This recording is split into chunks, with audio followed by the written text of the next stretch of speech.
రోజున ఏలూరు పట్టణంలో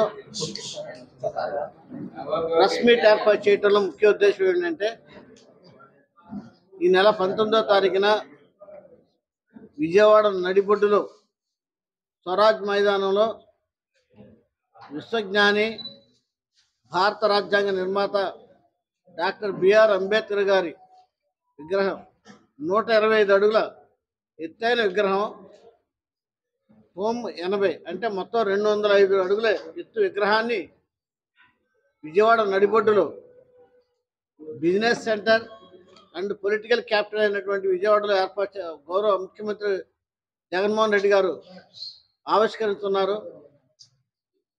బాబాసాహెబ్ అంబేద్కర్ విగ్రహం అంటే knowledge of statue of knowledge and statue of Liberty and statue of equality. ప్రపంచంలోనే అత్యున్నతమైనటువంటి విద్యను అభ్యసించి ఒక అంటరాని కులంలో పుట్టి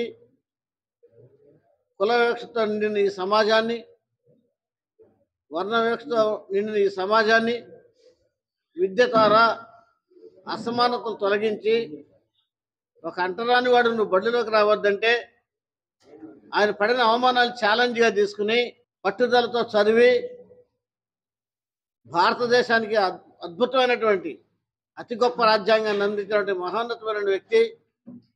ఈరోజు ప్రపంచమంతా ఆయన బాటలోనే నడుస్తుంది.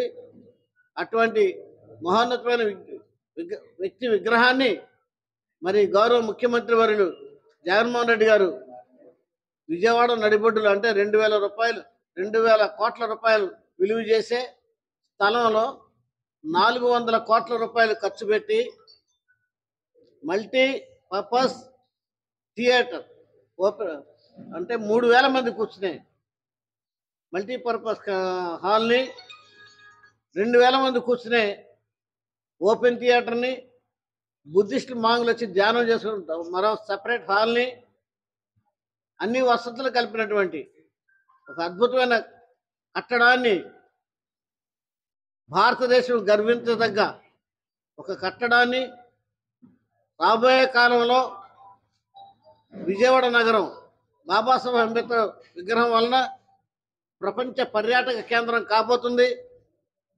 ఆ కార్యక్రమానికి రాష్ట్ర నలుమూల నుండి కులాలకి, మతాలకి, వర్ణాలకి, వర్గాలకి, పార్టీలకి అతీతంగా, ఎందుకంటే రాజ్యాంగ నిర్మాత అంబేద్కర్ గారు అందరి వాడని చాటి చెప్పడమే గౌరవ ముఖ్యమంత్రి జగన్మోహన్ రెడ్డి గారి అభిప్రాయం. ఈ 19వ తారీఖుకి లక్షలాదిగా తరలి రావాలండి, స్వచ్ఛందంగా తరలి రావాలని కోరుతా ఉన్నాం.